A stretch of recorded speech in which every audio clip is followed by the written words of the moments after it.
소송을 하게 되면 사실 감정 절차도 시간이 꽤 걸리거든요. 그래서 한 1년 이상은 또 걸린다고 보시면 돼요. 일단은 고치고 나면 하자 감정 받을 때 좀 불리한 점이 있을 수밖에 없기 때문에 불편함이 좀 있으실 수는 있어요. 네. 근데 만약에 고치게 되면 그 수리 비용이나 이런 것들을 좀 손해배상액으로 청구를 해볼 수가 있기 때문에 근거 자료를 명확하게 남겨두셔야 돼요. 네, 요즘에 뭐 새 집에 입주해서 좋아했는데 하자 보수 문제로 또 갈등을 겪는 사례도 많이 늘고 있죠. 네, 오늘 이제 김혜린 부동산 전문 변호사님 모시고 하자 문제 관련 이야기 나눠보겠습니다. 어떤 좀 유형들로 좀 분쟁이 많이 좀 생기는지. 이게 사실 집이 지어지고 나면은 하자가 없을 수는 없어요. 네, 근데 이제 크고 작은 하자의 크기가 어느 정도냐에 따라서 좀 심각성이 달라질 수는 있는데 이제 대표적으로 뭐 균열이 좀 생긴다거나 누수가 생긴다거나 뭐 이런 거는 좀 많은 것 같아요. 지하 주차장에 물이 고인다거나. 네. 근데 이제 아주 좀 특별한 사례로는 예전에 그 TV에서도 저도 본 사례인데 벌레 아파트 같은 경우도 있어요. 그 자재 안에 벌레의 알이라고 하나요? 뭐 그런 것들이 이제 있었던 걸 모르고 그냥 네. 이제 시공을 한 거죠. 근데 이게 다 지어놓고 보니까 벌레가 엄청 생기는 거예요. 그래서 보니까 그런 식으로 시공이 됐다더라. 네네. 뭐 이런 좀 하자가 심각한 경우들도 종종 있기는 있어요. 네, 대부분 입주자들이 뭐 이제 입주할 때 어느 정도 이제 하자가 있을 거라는 감안을 하고 이제 여러 가지 꼼꼼하게 막 찾잖아요. 네. 근데 이거를 수리 요청을 많이 하긴 하는데 법에서는 어느 부분까지를 좀 진짜로 하자로 좀 보는지. 보통 이제 뭐 균열, 누수 이런 것들은 하자로 보고요. 그리고 이게 준공 도면이 있어요. 그래서 그걸 기준으로 했을 때 잘못 시공됐다거나 아니면 시공이 안 된 경우들도 있거든요. 네. 이런 것들도 하자로 보고 있어요. 뭐 이런 이제 좀 하자가 발생했다면 건설사랑 좀 원만히 좀 해결하는 게 가장 이제 좋은 방법일 텐데 잘 안 되는 경우도 많잖아요. 네. 이럴 때 좀 어떤 절차를 좀 거쳐야 될까요? 보통 이제 그 하자 담보 책임 기간이라는 게 있는데 그게 뭐 보통 마감 공사나 이런 것들은 2년이거든요. 그래서 그 2년을 기준으로 그 이내에 이제 하자가 발생하면 보통 건설사에 하자 보수를 요청해서 하자 보수를 받으시죠. 근데 이게 문제는 건설사가 직접 이제 하자 보수를 해준다기보다는 그 밑에 하도급을 준 업체들이 그쵸. 있어요. 네네. 그래서 그 업체들이 이제 나와서 하자 보수를 하다 보니까 이게 입주민들 마음에는 안 드는 거죠. 하자 보수를 하더라도. 그래서 뭐 이런 것들을 좀 불만을 가지시다가 2년이 다 될 때쯤 이제 네네. 보통 하자 담보 책임 기간 가장 짧은 게 지나기 전에 소송을 진행하시죠.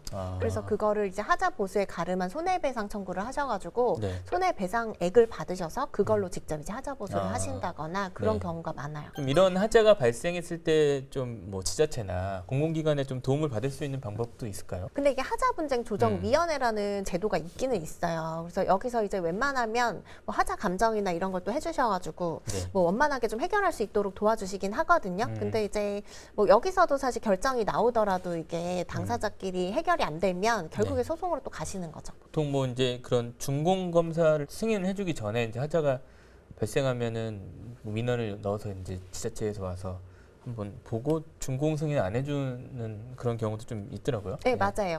그런 경우 가능하죠. 근데 이제 하자 발생이 그때 안 되잖아요. 또 그러다 그쵸. 보니까 그 이후에 되니까. 그런 하자들은 결국에는 이제 뭐 하자 보수를 요청한다거나 아니면 소송에서 그 손해배상액을 받으시는 거죠.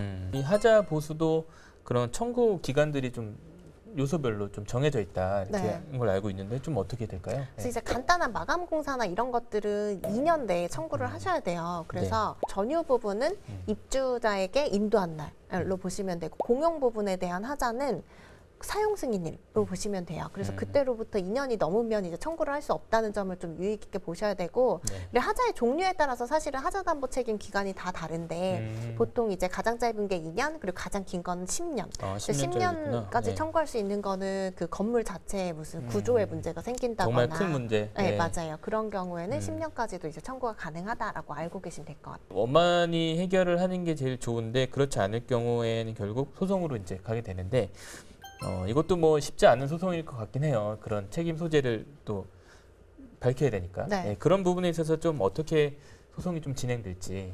그렇기 때문에 이게 하자에 대해서 감정을 전문적으로 해주는 기관의 도움을 받을 수밖에 없어요. 네. 그래서 이제 보통은 가장 짧은 하자 담보 책임 기간 2년이 지나기 전에 이제 그 전문 업체한테 진단을 의뢰를 하거든요. 그러면 여기서 이제 하자 조사를 대략적으로 해서 이제 문제가 있는 경우에 그걸 근거로 해서 이제 소송을 제기하고, 그렇게 되면 법원에서 이제 지정한 감정평가사가 나와서 정말 하자가 존재한다면 이 하자를 보수하는 데 드는 금액이 얼마인지를 감정을 해줘요. 네. 네.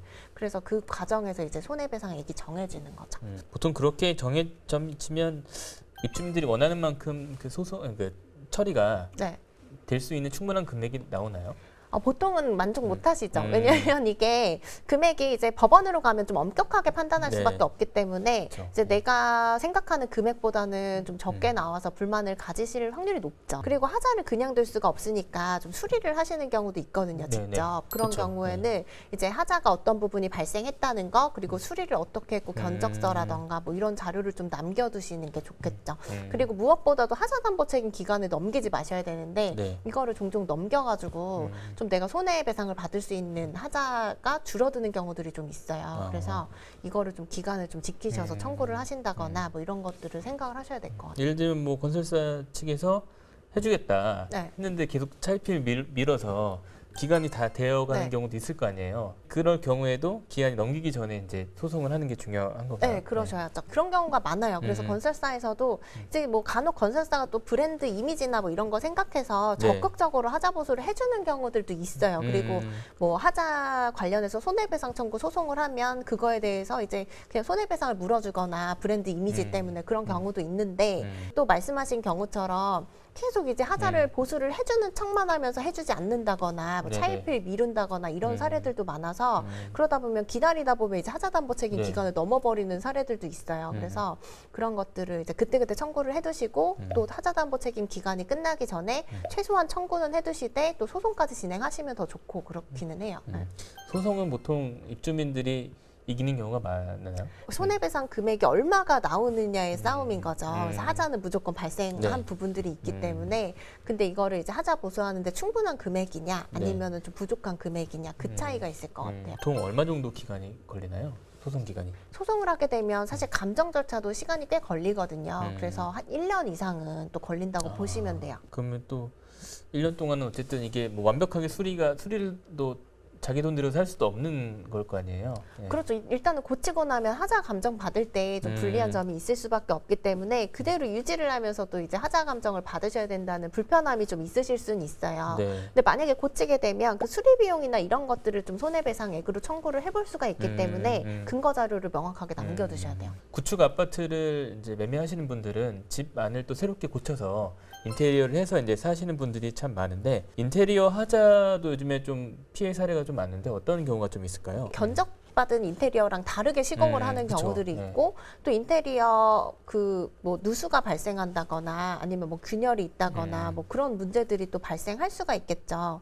그리고 이제 심지어 뭐 인테리어 공사를 하다가 중단하고 그냥 도망가 버리는 경우도 그래요? 있어요. 네. 예, 예. 이제 인테리어 공사 비용이 또 이렇게 많지 않다 보니까 이걸 또 소송까지 가서 받아내기는 좀 어려운 부분도 있는 것 같은데 그런 경우는 좀 어떻게 하는 게 좋을까요? 그렇죠. 이제 인테리어 같은 경우에는 사실 이제 그 공사 금액 자체가 뭐 큰 경우도 있지만 1,000만 원, 2,000만 원 이런 경우들도 많거든요. 근데 이게 소송으로 가게 되면 네. 일단은 변호사 비용 들어가고 또 하자 감정 비용이 굉장히 많이 들어요. 그래서 최소한 500만 원 이상 감정 비용이 든다라고 생각하시면 되거든요. 그러니까 인테리어 이게 한 부분에 하자가 존재하는지 아닌지를 판단하는데 금액이 들기 때문에 그래서 비용적으로도 굉장히 부담이 되실 수밖에 없어요. 그래서 이제 소송으로 가기에는 어쨌든 뭐 시간이든 비용이든 생각했을 때 너무 부담이 되시는 거죠. 네. 인테리어 공사비에 비해서. 그 소송을 진행해서 소송에서 이기더라도 또 손해배상을 그만큼 받을 수 있느냐에 또 문제일 것 같아요. 네. 그래서 이게 사실 시간 걸리고 비용이 많이 들기 때문에 이게 뭐 1,000만 원, 2,000만 원 이제 인테리어 공사를 가지고 소송까지 하신다라는 거는 현실적으로 좀 어려운 부분들이 있어요. 네. 그래서 인테리어 계약하실 때부터 좀 꼼꼼하게 하시는 게 가장 중요할 것 같긴 하거든요. 네. 그 업체 선정도 굉장히 중요하죠. 그래서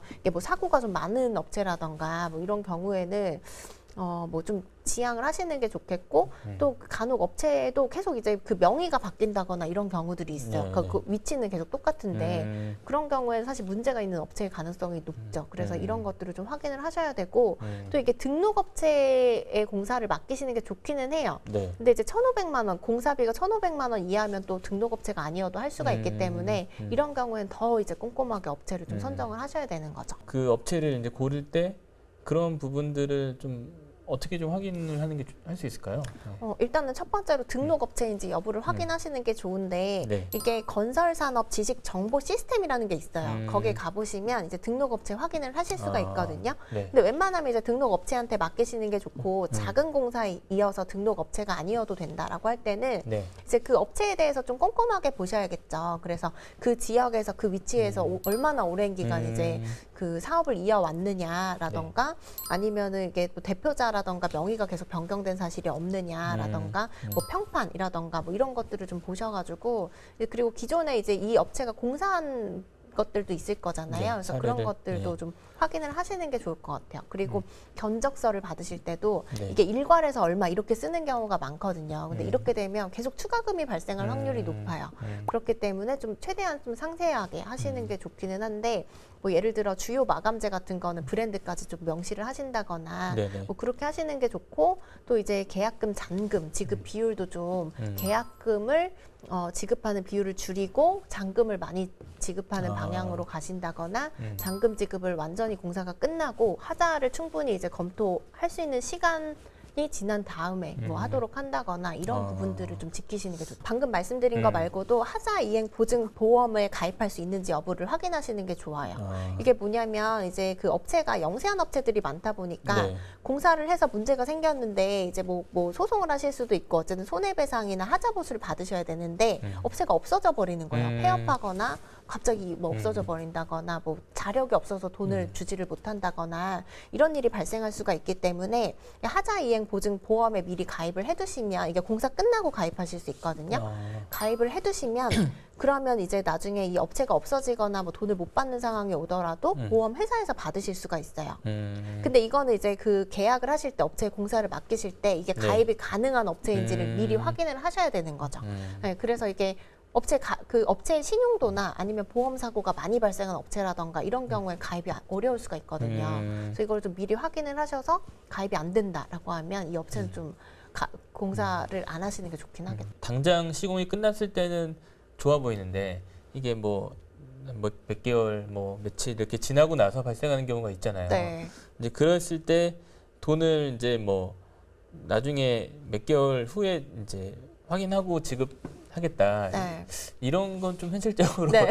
어려울 것 같긴 한데. 네네. 업체에서 받아들여지지를 네. 않을 건데, 근데 이제 그래도 한 일주일 정도 시간은 줄 수 있잖아요. 그래서 꼼꼼하게 좀 확인을 해보셔야 되고, 네. 그리고 이제 제가 예전에 맡겼던 업체 같은 경우에는 네. 그 한 달 정도 시간을 줬어요. 네, 잔금까지 이제 네. 공사 끝나고 나서 한 달 정도 시간을 줘서 하자를 충분히 이제 검토할 수 있게 음. 이런 업체에 맡기시면 그래도 이제 아무래도 그 하자 발생할 확률도 낮겠죠. 제대로 그쵸. 공사할 네. 확률이 높으니까. 근데 이제 문제는 대부분 영세한 업체들이고 그냥 구두로 계약하시다 보니까 그쵸. 이런 네. 일들이 많이 발생할 수밖에 없고 지금 제가 말씀드린 그런 업체 같은 경우에는 사실 조금 큰 규모가 있는 업체다 보니까 그쵸. 네. 비용도 많이 들거든요. 그래서 장단점이 좀 있기는 하죠. 네, 오늘 말씀 감사합니다. 네, 감사합니다.